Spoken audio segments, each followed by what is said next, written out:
2010 সালে হুগলির প্রসাদপুর উচ্চ বিদ্যালয়ে অভিভাবক প্রতিনিধি নির্বাচনের সময় ঘটে যাওয়া তৃণমূল কর্মী রবিন ঘোষের হত্যাকাণ্ডের ঘটনায় অবশেষে সিবিআই তদন্তের নির্দেশ দিল কলকাতা হাইকোর্ট।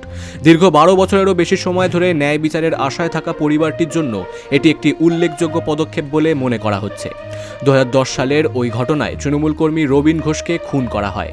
এই হত্যাকাণ্ডে তৎকালীন শাসক দল সিপিআইএম এর কর্মীদের বিরুদ্ধে অভিযোগ ওঠার পাশাপাশি জঙ্গিপাড়া থানার তৎকালীন ওসির বিরুদ্ধেও নিষ্ক্রিয়তার অভিযোগ উঠেছিল।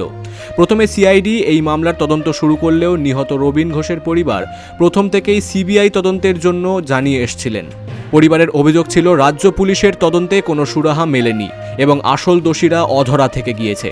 অবশেষে পরিবারের দীর্ঘদিনের আর্জি এবং মামলার গুরুত্ব বিবেচনা করে কলকাতা হাইকোর্ট এই স্পর্শকাতর মামলাটি কেন্দ্রীয় তদন্তকারী সংস্থা সিবিআই এর হাতে তুলে দেওয়ার নির্দেশ দিয়েছেন।